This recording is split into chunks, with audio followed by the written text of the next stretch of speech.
ಆಪ್ಕಿ ಅದಾಲತ್ನಲ್ಲಿ ಮಧ್ಯಪ್ರದೇಶದ ಮುಖ್ಯಮಂತ್ರಿ ಶಿವರಾಜ್ ಸಿಂಗ್ ಚೌಹಾಣ್ ಅವರ ಮೇಲಿರುವ ಆರೋಪವೆಂದರೆ ಇವರು ಮುಖ್ಯಮಂತ್ರಿಯ ಕುರ್ಚಿಗೆ ಅಂಟುಕೊಂಡೇ ಕೂತಿರೋ ಆಸೆ ಇಟ್ಕೊಂಡಿದ್ದಾರೆ ಎಂಬುದು.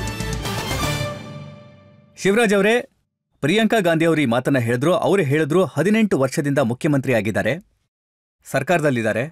ಮತ್ತೆ ಯಾವುದೇ ವ್ಯಕ್ತಿ ಇಷ್ಟು ವರ್ಷ ಕುರ್ಚಿ ಮೇಲೆ ಕೂತಿದ್ರೆ ಸ್ವಲ್ಪ ಸೋಮಾರಿ ಆಗೋಗ್ತಾನೆ. ವ್ಯಕ್ತಿ ಇಷ್ಟೊಂದು ವರ್ಷ ಕುರ್ಚಿ ಮೇಲೆ ಕೂತಿದ್ರೆ ಜನಕ್ಕೆ ಅವನ ಮುಖನ ನೋಡಿ ನೋಡಿ ಸಾಕಾಗೋಗಿರುತ್ತೆ ಅಂತ. ಮತ್ತೆ ಇನ್ನೂ ಕೆಲವರು ಹೇಳ್ತಾರೆ ನಿಮ್ಮ ಮುಖದ ಮೇಲೆ ಗೆರೆಗಳು ಕಾಣಿಸ್ತಿದೆ ಅಂತ. ಈಗ ಪ್ರಿಯಾಂಕಾ ಅವ್ರಿಗೆ ಏನ್ ಕಷ್ಟ ಆಗ್ತಿದ್ಯೋ ನಾನು 18 ವರ್ಷದಿಂದ ನನಗಂತೂ ಗೊತ್ತಿಲ್ಲ. ನಾನು ಮುಖ್ಯಮಂತ್ರಿ ಆಗಿ ಉಳಿದಿದ್ರೆ ಅದು ಪಾರ್ಟಿಯ ಇಚ್ಛೆ ಮತ್ತು ಜನರ ಆಶೀರ್ವಾದದಿಂದ. ನಾನು ನಿಮ್ಗೆ ಹೇಳ್ತೀನಿ, ಮೊದಲನೇ ಸಲ 2005ರಲ್ಲಿ ಮುಖ್ಯಮಂತ್ರಿ ಆದಾಗ ನಾನು ಮುಖ್ಯಮಂತ್ರಿ ಆಗೋದ್ರಲ್ಲಿದ್ದೀನಿ ಅಂತ ನನಗೆ ಗೊತ್ತಿರಲಿಲ್ಲ. ಭಾರತೀಯ ಜನತಾ ಪಾರ್ಟಿ ಪಾರ್ಲಿಮೆಂಟರಿ ಬೋರ್ಡ್ದು ಬೈಠಕ್ ನಡೀತಾ ಇತ್ತು. ನಾನು ಡೆಲ್ಲಿನಲ್ಲೇ 7 ಪಂಡಿತ್ ಪಂತ್ ಮಾರ್ಗದಲ್ಲಿ ವಾಸ ಇದ್ದೆ, ಮೆಂಬರ್ ಆಫ್ ಪಾರ್ಲಿಮೆಂಟ್ ಆಗಿದ್ದೆ ನಾನು. ಇದ್ದಕ್ಕಿದ್ದಂಗೆ ನನ್ನ ಪತ್ನಿ ಬಂದು ನನ್ನ ಎಬ್ಸಿದ್ಲು. ನಾನು ಯಾವತ್ತೂ ಹಗ್ಲು ಮಲ್ಗೋದಿಲ್ಲ, ಅವತ್ತು ಏನು ಅಂತ ಗೊತ್ತಿಲ್ಲ, ಒಂದು ಸ್ವಲ್ಪ ಹೊತ್ತು ಮಲಗ್ಬಿಟ್ಟೆ. ಅವಳು ಎಬ್ಸಿ ಹೇಳಿದ್ಲು, ಟಿವಿಲಿ ನ್ಯೂಸ್ ಬರ್ತಿದೆ, ಪಾರ್ಲಿಮೆಂಟರಿ ಬೋರ್ಡ್ ನಿರ್ಧಾರ ಮಾಡಿದ್ಯಂತೆ, ನಿಮ್ಮನ್ನ ಮುಖ್ಯಮಂತ್ರಿ ಮಾಡ್ತಾರಂತೆ ಅಂದಾಗ ನಾನಂದೆ ನೀನ್ ಮಲ್ಕೋ ಕನ್ಸ್ಕಾಣ್ಬೇಡ ಅಂತ. ಅವಳು ಹೇಳಿದ್ಲು, ಇಲ್ಲ ಇಲ್ಲ ಇದು ನಿಜ. ಅಷ್ಟೊಳಗೆ ಮನೆ ಬೆಲ್ ರಿಂಗ್ ಆಯ್ತು. ನಾನು ಹೋಗಿ ಬಾಗ್ಲು ತೆಗ್ದೆ. ನನ್ ಮುಂದೆ ಭೂಪೇಂದರ್ ಹೂಡಾ ಅವ್ರು ನಿಂತಿದ್ರು. ಅವರು ಹರಿಯಾಣದ ಮುಖ್ಯಮಂತ್ರಿ ಆಗ್ಬಿಟ್ಟಿದ್ರು. ಆದ್ರೆ ನನ್ನ ಪಕ್ಕದಲ್ಲೇ ಆ ಸಮಯ ಇಬ್ರು ಮೆಂಬರ್ ಆಫ್ ಪಾರ್ಲಿಮೆಂಟ್ ಆಗಿದ್ರಿಂದ ಅಕ್ಕಪಕ್ಕದಲ್ಲೇ ಮನೆ ಇತ್ತು ನಮ್ದು, 7ನೇ ನಂಬರ್ ಮತ್ತೆ 9ನೇ ನಂಬರ್. ಅವರು ನನಗೆ ಅಭಿನಂದನೆ ತಿಳ್ಸಕ್ ಬಂದ್ರು. ಮೊದಲು ಅಭಿನಂದನೆ ನನಗೆ ಹೂಡಾ ಅವರೇ ತಿಳಿಸಿದ್ದು, ಅರೆ ನೀವು ಮುಖ್ಯಮಂತ್ರಿ ಆಗ್ಬಿಟ್ರಿ ಅಂತ. ಇದಾದ್ಮೇಲೆ ಪಾರ್ಟಿ ಆಫೀಸ್ನಿಂದ ಸೆಂಟ್ರಲ್ ಮಹಾಮಂತ್ರಿಗಳಿಂದ ಅಷ್ಟರಲ್ಲಿ ಫೋನ್ ಬಂತು. ಮತ್ತೆ ಅವ್ರು ಹೇಳಿದ್ರು ಕಾರ್ಯಾಲಯಕ್ಕೆ ಬಾ ಅಂತ. ನಾನು ಕಾರ್ಯಾಲಯಕ್ಕೆ ಹೋದೆ. ಅಲ್ಲಿ ನನಗೆ ಸೂಚನೆ ಕೊಟ್ರು, ನಿಮಗೆ ಮುಖ್ಯಮಂತ್ರಿಯ ಜವಾಬ್ದಾರಿಯನ್ನ ಪಾರ್ಟಿ ಕೊಡ್ತಿದೆ ಅಂತ. ನಾನು ಹೋದೆ, ಮತ್ತೆ ಶಪಥ ತಗೊಂಡು ಮುಖ್ಯಮಂತ್ರಿ ಆಗ್ಬಿಟ್ಟೆ. ಎಲ್ಲಿ ತನಕ ಜನತೆ ಆಶೀರ್ವಾದ ಮಾಡ್ತಾರೋ, ಎಲ್ಲಿವರೆಗೂ ಪಾರ್ಟಿಗೆ ಇಷ್ಟ ಇದೆಯೋ ಅಲ್ಲಿ ತನಕ ಮುಖ್ಯಮಂತ್ರಿ ಆಗಿರ್ತೀನಿ. ಪ್ರಿಯಾಂಕಾ ಅವ್ರು ಅನ್ಕೊಳ್ಳೋದ್ರಿಂದ, ರಾಹುಲ್ ಅವ್ರು ಅನ್ಕೊಳ್ಳೋದ್ರಿಂದ ಏನೂ ಆಗಲ್ಲ.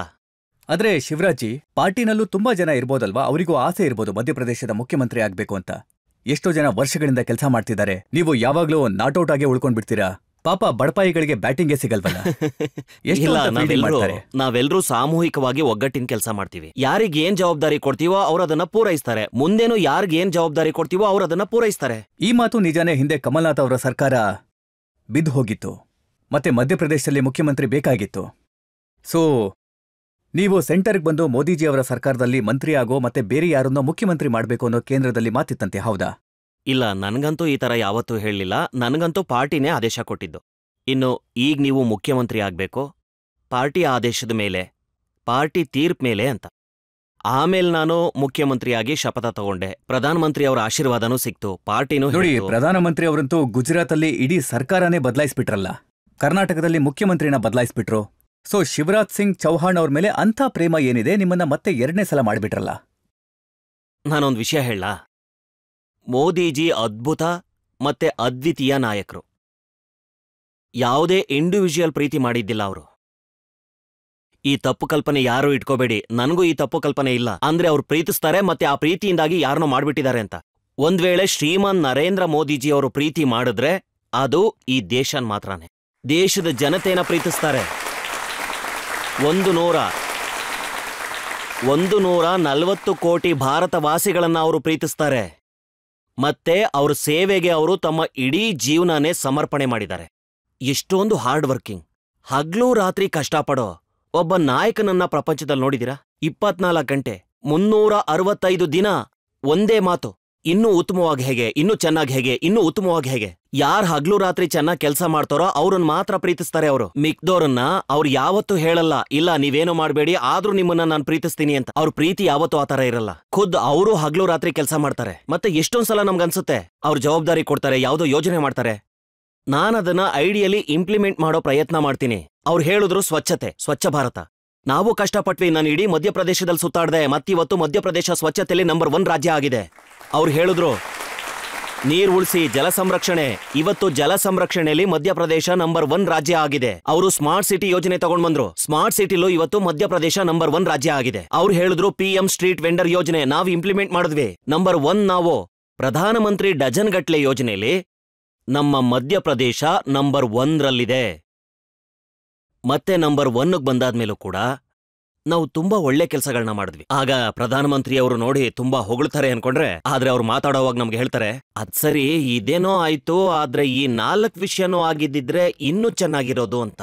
ಕೆಲ್ಸದ ಹಸುವು ಎಷ್ಟಿದೆ ಅಂದ್ರೆ ಇನ್ನೂ ಮಾಡು, ಇನ್ನೂ ಮಾಡು, ಇನ್ನೂ ಮಾಡು, ಇನ್ನೂ ಮಾಡು. ಯಾವತ್ತೋ ಅದೇ ನಾವು ಹೇಳ್ತೀವಲ್ಲ, ಇನ್ನು ಮುಗೀತು ಅಂತ. ಇಲ್ಲ, ಇನ್ನೂ ಚೆನ್ನಾಗಿ ಭಾರತ ಮುಂದೆ ಬರಬೇಕು. ಹೇಗ್ ಮುಂದೆ ಬರುತ್ತೆ? ಇನ್ನೂ ಉತ್ತಮವಾಗಿ ಕೆಲಸ ಮಾಡ್ಬೇಕು. ಅವರ ಸರ್ಕಾರದಲ್ಲಿ ಮಂತ್ರಿ ಆಗಿರೋದು ಇಲ್ಲ ಅವರ ರಾಜ್ಯದಲ್ಲಿ ಮುಖ್ಯಮಂತ್ರಿ ಆಗಿರೋದು ತುಂಬಾ ಅಪಾಯದ ಕೆಲಸ ಅಂತ ಅನ್ಸುತ್ತೆ.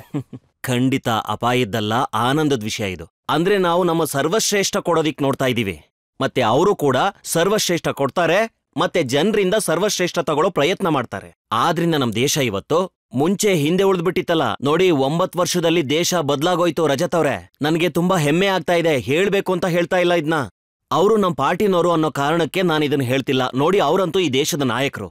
ಅವರಿವತ್ತು ತಮ್ಮ ಕರ್ತವ್ಯ ನಿಷ್ಠೆಯಿಂದ, ತಮ್ಮ ಪರಿಶ್ರಮದಿಂದ, ತಮ್ಮ ಬುದ್ಧಿಮತ್ತೆಯಿಂದ ಅವರಿವತ್ತು ಎಂಥ ಸ್ಥಾನ ಸಾಧಿಸಿದ್ದಾರೆ ಅಂದ್ರೆ, ಇವತ್ತು ನರೇಂದ್ರ ಮೋದಿಜಿ ಪ್ರಪಂಚಕ್ಕೆ ಲೀಡರ್, ಪ್ರಪಂಚದ ಅತ್ಯಂತ ಜನಪ್ರಿಯ ನಾಯಕ. ಮತ್ತಿವತ್ತು ಇಡೀ ವಿಶ್ವನೇ ಅವ್ರ ಹಿಂದೆ ನಿಂತಿದೆ. ಎಷ್ಟೋ ವಿಷಯಗಳಲ್ಲಿ ಅವರಿವತ್ತು ಪ್ರಪಂಚದ ನೇತೃತ್ವ ವಹಿಸ್ಕೊಂಡಿದ್ದಾರೆ ನೋಡಿ. ನಮ್ಗೆ ಹೆಮ್ಮೆ ಅನ್ಸುತ್ತೆ. ಮತ್ತೆ ಪ್ರಧಾನಮಂತ್ರಿ ಶ್ರೀಮಾನ್ ನರೇಂದ್ರ ಮೋದಿಜಿ ಅವ್ರಿಗೆ ಪ್ರಪಂಚದ ದೇಶಗಳು, ದೊಡ್ಡ ದೊಡ್ಡ ದೇಶಗಳು ಸರ್ವೋಚ್ಚ ಸನ್ಮಾನ ಕೊಡ್ತಾರೆ ಅಂದ್ರೆ, ಆ ಸನ್ಮಾನ 140 ಕೋಟಿ ಭಾರತವಾಸಿಗಳು ಕೊಟ್ಟ ಹಾಗೆ. ಮತ್ತೆ ಹೆಮ್ಮೆಯಿಂದ ಎದೆ ಉಬ್ಬಿ ಬರುತ್ತೆ. ನೀವು ನೋಡಿ, ಇಂಥ ಅದ್ಭುತ ಪ್ರಧಾನಮಂತ್ರಿ ಎಲ್ಲಾದ್ರೂ ನೋಡಿದೀರಾ? ರಷ್ಯಾ ಇರ್ಲಿ, ಅಮೆರಿಕಾ ಇರ್ಲಿ, ಇಬ್ರು ತುದಿಗಾಲಲ್ಲಿ ನಿಂತಿರ್ತಾರೆ. ಅಮೆರಿಕಾ ಅಂತೂ ಹಿಂದೆ ಮುಖ್ಯಮಂತ್ರಿ ಆಗಿದ್ದಾಗ ವೀಸಾ ಕೊಡಕ್ಕೂ ನಿರಾಕರಿಸಿದ್ರು. ಈಗ ವೈಟ್ ಹೌಸ್ ಅಲ್ಲಿ ರೆಡ್ ಕಾರ್ಪೆಟ್ ಹಾಸ್ತಾ ಇದ್ದಾರೆ. ಮತ್ತೆ ರಾಷ್ಟ್ರಪತಿಯವರ ಧರ್ಮಪತ್ನಿ ಸೆರ್ಗೊಡ್ಡಿ ಕಾಯ್ತಾ ನಿಂತಿರ್ತಾರೆ. ಮತ್ತೆ ನಾವು ಭಾರತೀಯರೆಲ್ಲರೂ ಹೃದಯ ಹೆಮ್ಮೆಯಿಂದ ತುಂಬ ಹೋಗುತ್ತೆ. ಇದೇ ಪ್ರಧಾನಮಂತ್ರಿ ರಷ್ಯಾ ಮತ್ತೆ ಯುಕ್ರೇನ್ ಯುದ್ಧದಲ್ಲಿ ನಮ್ಮ ಮಕ್ಕಳು ಸಿಕ್ಕಾಕೊಂಡಾಗ ಮಕ್ಕಳು ಹೇಗಲ್ಲಿಂದ ಹೊರಗೆ ಬರ್ತಾರೆ? ಒಂದು ಫೋನ್ ರಷ್ಯಾದ ರಾಷ್ಟ್ರಪತಿಗೆ ಹೋಗುತ್ತೆ, ಒಂದು ಫೋನ್ ಯುಕ್ರೇನ್ ರಾಷ್ಟ್ರಪತಿಗೆ ಹೋಗುತ್ತೆ. ಮತ್ ಹೇಳ್ತಾರೆ, ತಿರಂಗ ಹಿಡ್ಕೊಂಡು ನಮ್ಮ ಮಕ್ಕಳು ಹೊರಗೆ ಬರ್ತಾರೆ. ಆಗ ಯುದ್ಧ ವಿರಾಮ ಆಗ್ಬೇಕು. ಅದರಿಂದ ನಮ್ಮ ಮಕ್ಕಳು ಸುರಕ್ಷಿತವಾಗಿ ಹೊರಗೆ ಬರ್ತಾರೆ. ಭಾರತದ ಮಕ್ಕಳು ತಿರಂಗ ಕೈಯಲ್ಲಿ ಹಿಡ್ಕೊಂಡು ಹೊರಗೆ ಬರ್ತಾರೆ. ರಷ್ಯಾದ ಪಿರಂಗಿಗಳು ಬಂದಾಗ್ಬಿಡುತ್ತವೆ. ಯುಕ್ರೇನ್ ಕೂಡ ಸುಮ್ನಾಗ್ಬಿಡುತ್ತೆ. ಮತ್ತೆ ನಮ್ಮ ಮಕ್ಕಳು ಭಾರತ್ ಮಾತಾ ಕಿ ಜೈ ಅಂತ ಕೂಗ್ತಾ ಹೊರಗಡೆ ಬರ್ತಾರೆ. ಹಿಂದೆ ಬಾಂಗ್ಲಾದೇಶದವರು ಬಂದ್ಬಿಡ್ತಾರೆ. ಇದು ನಮ್ಮ ಪ್ರಧಾನಮಂತ್ರಿಗಳು. ಆದ್ರೆ ಪ್ರಧಾನಮಂತ್ರಿಗಳಂತೂ ದೇಶ ಇನ್ನೂ ಚೆನ್ನಾಗಿ ಹೇಗ್ ಮುಂದಕ್ಕೆ ಬರ್ಬೇಕು ಅಂತಾರೆ. ಇವತ್ತು ಹೇಳ್ತಾ ಇದ್ದೀನಿ, ಆಪ್ಕಿ ಅದಾಲತ್ನಲ್ಲಿ ನರೇಂದ್ರ ಮೋದಿಜಿಯವರ ಕೈಯಿಂದಲೇ, ಅವ್ರ ಕಣ್ಮುಂದೇನೆ, ಮತ್ತೆ ನಮ್ಮೆಲ್ರ ಕಣ್ಮುಂದೇನು ಭಾರತ ಮತ್ತೆ ವಿಶ್ವಗುರು ಆಗೋದನ್ನ ಯಾರೂ ತಡೆಯಕ್ಕಾಗಲ್ಲ. ಒಬ್ಬ ನರೇಂದ್ರ 100 ವರ್ಷಗಳ ಹಿಂದೆ ಹೇಳಿದ್ರು. ಸ್ವಾಮಿ ವಿವೇಕಾನಂದ ಅವರು 100 ವರ್ಷಕ್ಕೆ ಮುಂಚೆನೆ ಹೇಳಿದ್ರು. ಅವ್ರು ಹೇಳಿದ್ರು, ಈ ಮಹಾರಾತ್ರಿಯ ಅಂತ್ಯ ಹತ್ತಿರ ಇದೆ. ಸುದೀರ್ಘ ರಶ್ಮಿ ಸಮಸ್ತ ಜನರ ಮೇಲೂ ಬೀಳುತ್ತೆ. ಅಂದರೂ ಅದನ್ನು ನೋಡಕ್ಕಾಗಲ್ಲ, ಕಿವುಡ್ರು ಅದನ್ನ ಕೇಳಕ್ಕಾಗಲ್ಲ. ಆದ್ರೆ ನನಗೆ ತುಂಬಾ ಸ್ಪಷ್ಟವಾಗಿ ಕಾಣಿಸ್ತಾ ಇದೆ, ಭಾರತ ಮಾತೆ ಮತ್ತೊಮ್ಮೆ ಮೈ ಕೊಡ್ಕೊಂಡ್ ಮೇಲೆ ಹೇಳ್ತಿದ್ದಾಳೆ. ಮತ್ತೆ ವಿಶ್ವಗುರುವಿನ ಸ್ಥಾನದಲ್ಲಿ ಪ್ರತಿಷ್ಠಾಪನೆ ಆಗ್ತಿದ್ದಾಳೆ. ಒಬ್ಬ ನರೇಂದ್ರ ಹೇಳಿದ್ರು, ಸ್ವಾಮಿ ವಿವೇಕಾನಂದ ಅವರು. ಇನ್ನೊಬ್ಬ ನರೇಂದ್ರನ ಕೈಯಿಂದ ಇದು ಪೂರ್ತಿ ಆಗ್ತಾ ಇದೆ. ಶಿವರಾಜಿ, ಈಗ ನಿಮ್ಮ ಮುಂದೆ ಇರುವಂತ ಚಾಲೆಂಜು ಮಧ್ಯಪ್ರದೇಶದ ಚುನಾವಣೆದು. ಅಂದ್ರೆ ಏನು, ಈ ಚುನಾವಣೆನು ಪ್ರಧಾನಮಂತ್ರಿ ಅವರ ಹೆಸರ ಮೇಲೆ, ಅವರ ಕೆಲಸದ ಮೇಲೆ ಸ್ಪರ್ಧೆ ಮಾಡ್ತೀರಾ? ನೋಡಿ, ಮೋದಿಜಿನ ಇಡೀ ದೇಶ ಶ್ರದ್ಧೆಯಿಂದ ನೋಡುತ್ತೆ. ಅವ್ರ ಹಿಂದೆ ನಿಂತಿದೆ. ಅಲ್ಲಿಗ್ ಮೋದಿಜಿ ಎಲ್ಲಾ ಕಡೆ ಇದ್ದಾರೆ, ಇಡೀ ದೇಶದಲ್ಲಿದ್ದಾರೆ. ಮಧ್ಯಪ್ರದೇಶದ ಜನರ ಮನಸ್ಸಲ್ಲೂ ಇದ್ದಾರೆ. ನಿಮ್ಮ ಪಾರ್ಟಿನ ಏನ್ ಮಾಡ್ತೀರಾ? ಅಲ್ಲಿ 3 ತರದ ಜನ ಇದ್ದಾರೆ ಅಂತ ಹೇಳ್ತಿದ್ದಾರೆ. ಒಬ್ರು ನಾರಾಜ್, ಒಬ್ರು ಮಹಾರಾಜ್, ಇನ್ನೊಬ್ರು ಶಿವರಾಜ್. ಈ ಕಾಂಗ್ರೆಸ್ನವ್ರ ಸಮಸ್ಯೆ ಏನು ಅಂತ ಅಂದ್ರೆ, ನಾವು ಒಗ್ಗಟ್ಟಾಗಿ ಕೆಲಸ ಮಾಡ್ತಿದ್ರೆ ಅವ್ರ ನಿದ್ರೆ ಎಲ್ಲ ಹಾರೋಗಿದೆ. ಕನ್ಸಲ್ಲೂ ಅವ್ರಿಗೆ ನಾವೇ ಕಾಣಿಸ್ತೀವಿ. ಈಗ ಗೂಳಿಗೆ ಕೆಂಪು ಬಣ್ಣದ ಬಟ್ಟೆ ತೋರಿಸಿದ್ರೆ ಅದು ರೊಚ್ಗೆದ್ಬಿಡುತ್ತಲ್ಲ, ಅದೇ ತರ ಕನ್ಸಲ್ಲೂ ಕಮಲ್ನಾಥ್ ಅವರು, ದಿಗ್ವಿಜಯ್ ಸಿಂಗ್ ಅವರು ನಿದ್ದೆನಲ್ಲೂ ಎಷ್ಟೋ ಸಲ ಶಿವರಾಜ್ ಶಿವರಾಜ್ ಶಿವರಾಜ್ ಅಂತ ಕಿರ್ಚುತ್ತಾನೆ ಇರ್ತಾರಂತೆ. ಸೊ ಈಗ ನಾವು ಕನ್ಸಲ್ಲೂ ಕಾಣಿಸಿದ್ರೆ ಮತ್ತೆ ಅವರು ಈ ತರದ ವಿಶೇಷಗಳ ಜೊತೆ ನಮ್ಮ ಹೆಸರು ಹೇಳ್ತಾರೆ ಅಂದ್ರೆ ನಾವೇನ್ ಮಾಡಕ್ಕಾಗತ್ತೆ ಹೇಳಿ? ಆದ್ರೆ ಮಧ್ಯಪ್ರದೇಶದಲ್ಲಿ ಭಾರತೀಯ ಜನತಾ ಪಾರ್ಟಿ ಡಿವೈಡರ್ ಅನ್ನೋದು ನಿಜಾನೇ ಅಲ್ವಾ? ನರೇಂದ್ರ ಸಿಂಗ್ ತೋಮರ್ ಕೇಂದ್ರದಲ್ಲಿ ಮಂತ್ರಿ ಆಗಿದ್ದಾರೆ, ಆದ್ರೆ ಮಧ್ಯಪ್ರದೇಶದಲ್ಲಿ ಕೆಲಸ ಮಾಡಕ್ ಹೋಗಕ್ಕೆ ಇಷ್ಟ ಇರ್ಲಿಲ್ಲ. ಇಲ್ಲ, ಅದು ನಿಜ ಅಲ್ಲ. ಭಾರತೀಯ ಜನತಾ ಪಾರ್ಟಿ ಸಂಪೂರ್ಣವಾಗಿ ಒಗ್ಗಟ್ಟಾಗಿದೆ. ಸಿಂಧಿಯಾಜಿ ಅವ್ರ ಜೊತೆನೂ ಒಂದಷ್ಟು ಜನ ಬಂದ್ರಲ್ಲ, ಅವರು ಹಾಲಲ್ಲಿ ಸಕ್ಕರೆ ಹೇಗ್ ಬೆರ್ತೋಗುತ್ತೋ ಹಂಗೆ ಭಾರತೀಯ ಜನತಾ ಪಾರ್ಟಿಲ್ ಸೇರ್ಕೊಂಡಿದ್ದಾರೆ. ಮತ್ ನಾವೆಲ್ಲರೂ ಸೇರ್ಕೊಂಡು ಕೆಲಸ ಮಾಡ್ತಿದೀವಿ. ಮತ್ ಹೇಳೋದಿಕ್ಕೆ ನನಗೆ ಆನಂದ ಮತ್ತೆ ಸಂತೋಷ ಎರಡೂ ಆಗ್ತಿದೆ. ಆದ್ರೆ ಒಂದಂತೂ ನಿಜಾನೇ, ಕೆಲಸ ಮಾಡೋ ರೀತಿ ರಿವಾಜಲ್ಲಂತೂ ಪ್ರತಿ ವ್ಯಕ್ತಿಲೂ ಅಂತರ ಇದ್ದೇ ಇರುತ್ತೆ. ಅಣ್ಣ ತಮ್ಮ ಮಾಡೋ ಕೆಲಸ ಒಂದೇ ತರ ಇರಲ್ಲ, ಬೇರೆ ಬೇರೆ ಆಗಿರುತ್ತೆ. ಎಲ್ರದ್ದು ಅವ್ರವ್ರದ್ದೇ ಆದ ಯೋಚನೆಗಳಿರುತ್ತೆ. ಆದ್ರೆ ನಾವ್ ಇದನ್ನು ಹೇಳ್ತೀವಿ, ಏಕಂ ಸತ್ ವಿಪ್ರ ಬಹುಧಾ ವದಂತಿ ಅಂತ. ಸತ್ಯ ಒಂದೇ ಆದ್ರೆ ಜನ ಅದನ್ನ ಬೇರೆ ಬೇರೆ ತರ ಹೇಳ್ತಾರೆ. ಸೊ ಕೆಲಸ ಮಾಡೋ ರೀತಿ ಬೇರೆ ಬೇರೆ ಇರ್ಬೋದೇನೋ, ಆದ್ರೆ ನಾವೆಲ್ಲ ಒಗ್ಗಟ್ಟಾಗಿ ಕೆಲಸ. ನಾನು ಮುಖ್ಯಮಂತ್ರಿ ಆಗ್ಬೇಕು ಅನ್ನೋ ಆಸೆ ಯಾವಾಗ್ಲಾದ್ರೂ ಬಂದಿರ್ಬೇಕಲ್ವಾ? ಯಾಕಿರ್ಬಾರ್ದು, ಖಂಡಿತ ಇರ್ಬೋದು. ಆಸೆ ಇಟ್ಕೊಳ್ಳೋ, ಆದ್ರೆ ನೀವ್ ಆಗಕ್ ಬಿಡಲ್ವಲ್ಲ. ಅದಂತೂ ಪಾರ್ಟಿ ಮಾಡುತ್ತೆ, ಜನತೆ ಮಾಡ್ತಾರೆ. ಆದ್ರೆ ನೋಡಿ, ಏನೋ ಒಂದು ಟ್ರಿಕ್ ಇರ್ಲೇಬೇಕು ನಿಮ್ ಹತ್ರ. ಅದಕ್ಕೆ 18 ವರ್ಷದಿಂದ ಮುಖ್ಯಮಂತ್ರಿಯಾಗಿ ಉಳ್ಕೊಂಡಿದ್ದೀರಾ. ಮತ್ತೆ ಈ ಸಲ ನಿಮ್ಮ ಹೆಸರ ಮೇಲೆ ಚುನಾವಣೆಗೆ ಇಳಿತಾ ಇದ್ದಾರೆ. ಸೀಕ್ರೆಟ್ ಏನಿದೆ ಅದನ್ನ ನಮ್ಗೆ ಹೇಳಿ. ಇಲ್ಲ, ಇದ್ರಲ್ಲೇನ್ ಸೀಕ್ರೆಟ್ ಇಲ್ಲ. ಚೆನ್ನಾಗಿ ಕಷ್ಟಪಡಿ, ಕೆಲಸ ಮಾಡಿ, ಮಾಡ್ತಾ ಹೋಗಿ. ಮತ್ತಿನ್ನೊಂದು ವಿಷಯ, ಎಲ್ರನ್ನು ಪ್ರೀತಿ ಮಾಡಿ, ಸ್ನೇಹದಿಂದಿರಿ, ಮರ್ಯಾದೆ ಕೊಡಿ, ಅಹಂಕಾರ ತಲೆಗೇರೋದಿಕ್ ಬಿಡ್ಬೇಡಿ. ನನಗೆ ಒಂದು ಶ್ಲೋಕ ನೆನಪಾಗ್ತಾ ಇದೆ, ಇವತ್ತಿಲ್ಲಿ ಹೇಳೋದಿಕ್ ಇಷ್ಟಪಡ್ತೀನಿ. ನನಗೆ ತುಂಬಾ ಪ್ರೇರಣೆ ಕೊಡುವಂಥದ್ದು. ಸಾತ್ವಿಕ ಕಾರ್ಯಕರ್ತ ಯಾರು, ಒಳ್ಳೆ ಕೆಲಸ ಮಾಡೋ ಕಾರ್ಯಕರ್ತ ಯಾರು ಅಂತ ಈ ಪ್ರಶ್ನೆನ ಅರ್ಜುನ ಭಗವಂತ ಶ್ರೀಕೃಷ್ಣನ್ ಕೇಳಿದಾಗ, ಆಗ ಭಗವಂತ ಶ್ರೀಕೃಷ್ಣ ಹೇಳ್ತಾರೆ, ಮುಕ್ತ ಸಂಗೋ ಅನಹಂಬಾದಿ ಧೃತಿ ಉತ್ಸಾಹ ಸಮನ್ವಿತ ಸಿದ್ಧಿಯೋ ಅಸಿದ್ಧಿಯೋ ನಿರ್ವಿಕಾರ ಕರ್ತಾ ಸಾತ್ವಿಕ ಉಚ್ಚಿತೆ. ಮುಕ್ತ ಸಂಗೋ ಅಂತಂದ್ರೆ ಯಾರ್ ಸಂಘದಿಂದ ಮುಕ್ತನಾಗಿರ್ತಾನೆ, ಎಲ್ರನ್ನೂ ಸಮಾನವಾಗಿ ನೋಡ್ತಾನೆ. ರಾಜನೀತಿ ಭಾಷೆಯಲ್ಲಿ ಹೇಳ್ಬೇಕು ಅಂದ್ರೆ ಮುಕ್ತ ಆಗಿರ್ಬೇಕು, ಎಲ್ರನ್ನೂ ಸಮಾನವಾಗಿ ಪ್ರೀತಿಸ್ಬೇಕು. ಮತ್ತೆ ಯಾರ್ ಯಾವ ಕೆಲ್ಸಕ್ ಸರಿನೋ ಅವರಿಂದ ಆ ಕೆಲ್ಸ ತೆಗ್ಸಿ. ಇದು ಮುಕ್ತ ಸಂಗೋ. ಅನಹಂಬಾದಿ ಅಂದ್ರೆ ಅಹಂಕಾರ ಇರಬಾರ್ದು, ಕೆಟ್ಟ ಹಠ ಇರಬಾರ್ದು, ಈಗೋ ಇರಬಾರ್ದು. ಯಾರಲ್ಲಿ ಅಹಂಕಾರ ಬರುತ್ತೋ ಅವ್ನ್ ಸೇವೆ ಮಾಡಕ್ಕಾಗೋದಿಲ್ಲ. ಸೊ ಯಾವತ್ತೂ ಅಹಂಕಾರ ಮಧ್ಯೆ ತರಬೇಡಿ, ವಿನಮ್ರವಾಗೇ ಇರಿ. ಮತ್ತೆ ಧೃತಿ ಅಂದ್ರೆ ಧೈರ್ಯ. ಎಷ್ಟೋ ಸಲ ಪರಿಸ್ಥಿತಿಗೆ ಸಿಕ್ಬಿಡ್ತೀರಾ, ಧೈರ್ಯ ಕಳ್ಕೊಬಿಡ್ತೀರಾ, ತಲೆ ಕೆಡ್ಸ್ಕೊತೀರಾ. ಇಲ್ಲ, ಧೈರ್ಯ ಕಳ್ಕೊಬೇಡ. ಮತ್ತೆ ಉತ್ಸಾಹ, ಇದ್ರ ಅರ್ಥ ಏನು ಅಂದ್ರೆ ನಿಮ್ಮೊಳಗೆ ಕೆಲಸ ಮಾಡ್ಬೇಕು ಅನ್ನೋ ಬೆಂಕಿ ಯಾವಾಗ್ಲೂ ಉರಿತಾ ಇರಬೇಕು. ಒಂದ್ ವೇಳೆ ಉತ್ಸಾಹ ಇಲ್ಲ ಅಂದ್ರೆ ನೀವೇನು ಮಾಡಕ್ಕಾಗಲ್ಲ. ಮನ್ಸೆ ಸೋಲ್ಸುತ್ತೆ, ಮತ್ತೆ ಮನ್ಸೆ ನಿಮ್ಮನ್ ಗೆಲ್ಸುತ್ತೆ. ಸೊ ಈ ಉತ್ಸಾಹ ಇರ್ಬೇಕಾಗತ್ತೆ. ಒಂದ್ ವೇಳೆ ಒಂದೆರಡು ಸಲ ಗೆಲುವು ಸಿಗ್ಲಿಲ್ಲ ಅಂದ್ರೆ ನೀವು ಧೈರ್ಯ ಕಳ್ಕೋಬಾರ್ದು. ಮತ್ತೆ ಕೊನೆಲ್ ಅವ್ರು ಹೇಳ್ತಾರೆ, ಸಿದ್ಧಿ ಅಸಿದ್ಧಿಯೋರ್ ನಿರ್ವಿಕಾರ. ಒಂದ್ ವೇಳೆ ಗೆಲುವು ಸಿಗ್ಲಿಲ್ಲ ಅಂದ್ರೂ ಯಾಕೆ ತಲೆ ಕೆಡ್ಸ್ಕೊತೀರಾ? ಕೆಲ್ಸ ಮಾಡುದ್ರಿ, ಗೆಲುವು ಸಿಕ್ಕಿದ್ರು ಸರಿನೇ, ಸಿಗ್ಲಿಲ್ಲ ಅಂದ್ರೂ ಸರಿನೇ. ಈಗ 18ರಲ್ಲಿ ನಾವು ಸರ್ಕಾರ ಮಾಡಕ್ ಆಗ್ಲಿಲ್ಲ, ವೋಟ್ ನಮ್ಗೆ ಜಾಸ್ತಿ ಸಿಕ್ಕಿತ್ತು, ಸೀಟ್ ಜಾಸ್ತಿ ಕಾಂಗ್ರೆಸ್ಗೆ ಸಿಕ್ಕಿತ್ತು, ಅವ್ರಿಗೂ ಬಹುಮತ ಇರ್ಲಿಲ್ಲ. ನಾವೊಂದ್ ನಿಮಿಷನೂ ಲೇಟ್ ಮಾಡ್ಲಿಲ್ಲ. ಅಷ್ಟೇ ಆನಂದ ಮತ್ತೆ ಸಂತೋಷದಿಂದ ಗವರ್ನರ್ ಅವ್ರಿಗೆ ರಾಜೀನಾಮೆ ಕೊಟ್ವಿ. ಮತ್ತಂದ್ವಿ, ನಾವು ಐ ಆಮ್ ಫ್ರೀ. ನೋಡಿ, ನೀವು ಜೋಳ್ಗೆ ಎತ್ಕೊಂಡು ಕೆಲಸ ಮಾಡಕ್ ಶುರು ಮಾಡಿ. ಹೇಳ್ತಾ ಇದ್ದೀರಲ್ಲ, ಅರ್ಜುನ ಕೃಷ್ಣನ್ನ ಏನ್ ಕೇಳ್ದ ಅಂತ. ಇವತ್ತಿನ ರಾಜಕೀಯದಲ್ಲಿ ರಾಹುಲ್ ಜಿ ಲಾಲೂಜಿ ಹತ್ರ ಕೇಳಿದ್ರು ಮೋದಿನ ಹೇಗ್ ಸೋಲ್ಸೋದು ಅಂತ. ಸೊ ಅವ್ರು ಹೇಳಿದ್ರು ಎಲ್ರನ್ನೂ ಒಟ್ಟಿಗೆ ಸೇರಿಸಿ ಇಂಡಿಯಾ ಮಾಡ್ಬಿಡು. ಸೊ ಇದೊಂದು ದೊಡ್ಡ ಚಾಲೆಂಜ್ ಇದೆ ನಿಮ್ ಮುಂದೆ. ಇಂಡಿಯಾನ ಕಾಪಾಡಕ್ಕೆ ಅಂತ ಅವ್ರುಗಳು ಇಂಡಿಯಾ ಮಾಡಿದ್ದಾರೆ. ಈ INDIA ಇವ್ರೇನೋ ಪ್ರೀತಿಯಿಂದ ಇರೋದಿಕ್ಕಾಗಲ್ಲ. ಇವ್ರ ವಿಚಾರ ಬೇರ್ಬೇರೆ, ಇವ್ರ ಯೋಚನೆ ಬೇರ್ಬೇರೆ, ಇವ್ರ ಸಿದ್ಧಾಂತ ಬೇರ್ಬೇರೆ. ಬೇರ್ಬೇರೆ ರಾಜ್ಯದಲ್ಲಿ ಇವ್ರುಗಳು ಬಡ್ದಾಡ್ತಾ ಇದ್ದಾರೆ. ಇವರಲ್ಲೂ ಒಂದ್ ವಿಷಯ ಕಾಮನ್ ಇದೆ. ಇವ್ರೆಲ್ರೂ ಹಿಂದೆ ನೀವು ED ಮತ್ತೆ CBIನ ಚೂ ಬಿಟ್ಟಿದ್ದೀರಾ. 2 ವಿಷಯ ಇದೆ. ಒಂದ್ ಮಾತಂತೂ ನೀವು ಬಿಲ್ಕುಲ್ ಸರಿಯಾಗಿ ಹೇಳಿದ್ರಿ. ನಾನೀಗ ಅದನ್ನ ಎಕ್ಸ್ಪ್ಲೈನ್ ಮಾಡ್ತೀನಿ. ಮೊದಲನೇದು, ನರೇಂದ್ರ ಮೋದಿ ಅವ್ರ ವ್ಯಕ್ತಿತ್ವ ಎಷ್ಟು ದೊಡ್ಡದಾಗಿದೆ ಅಂದ್ರೆ, ಮತ್ತೆ ಅವ್ರಿಗೆ ಜನತೆಯಿಂದ ಎಷ್ಟು ಪ್ರೀತಿ ಮತ್ತೆ ಆಶೀರ್ವಾದ ಸಿಕ್ಕಿದೆ ಅಂದ್ರೆ, ಅವರ ಪರವಾಗಿ ಸಮರ್ಥನೆಗಳ ಪ್ರವಾಹನೇ ಇದೆ. ಮತ್ತೆ ನದಿಲ್ ಪ್ರವಾಹ ಬಂದಾಗ ನೀವು ನೋಡಿರ್ಬೋದು, ಆಗ ಪ್ರವಾಹದಿಂದ ತಪ್ಪಿಸ್ಕೊಳ್ಳೋಕೆ ಒಂದೇ ಮರದ ಮೇಲೆ ಎಷ್ಟೋ ತರದ ಜೀವ ಜಂತುಗಳು ಹತ್ತು ಕೂತ್ಬಿಡುತ್ತೆ. ನಮ್ ನರ್ಮದಾದಲ್ಲಿ ಒಂದ್ಸಲ ಪ್ರವಾಹ ಬಂದಿತ್ತು, ಜನಗಳು ಉಳಿಸೋದಿಕ್ಕೆ ನಾವು ಬೋಟಲ್ ಹೋದ್ವಿ. ಆಗ ನೋಡ್ತೀವಿ, ಒಂದು ಮರನ ಒಂದು ಕೋತಿ ಕೂಡ ತಪ್ಕೊಂಡಿತ್ತು, ಒಬ್ಬ ವ್ಯಕ್ತಿನೂ ತಪ್ಕೊಂಡಿದ್ದ, ಒಂದು ಹಾವು ಇತ್ತು, ಇರುವೆಗಳೂ ಇದ್ವು. ಆದ್ರೆ ಹಾವು ಬುಸ್ಗುಡ್ತಾ ಇರ್ಲಿಲ್ಲ, ಇಲ್ಲ ವ್ಯಕ್ತಿನೋ ಕೋಲ್ ತಗೊಂಡ್ ಹೊಡಿತಾ ಇರ್ಲಿಲ್ಲ, ಕೋತಿನೂ ಜಾಸ್ತಿ ಎಗರಾಡ್ತಿರ್ಲಿಲ್ಲ. ಯಾಕೆ ಅಂದ್ರೆ ಕೆಳಗಡೆ ಪ್ರವಾಹದ ನೀರಿತ್ತು, ಸತ್ತೋಗ್ತೀವಿ ಅಂತ ತಮ್ ರೆಂಬೆ ಮೇಲೆ ಎಲ್ಲರೂ ಮುದ್ರಕೊಂಡು. ಒಂದು ವಿಷಯ ನಾನು ಹೇಳೋದಕ್ಕೆ ಇಷ್ಟ, ಇದು ನರೇಂದ್ರ ಮೋದಿ ಅವ್ರ ಇಲ್ಲ ನರೇಂದ್ರ ಮೋದಿ ಅವರು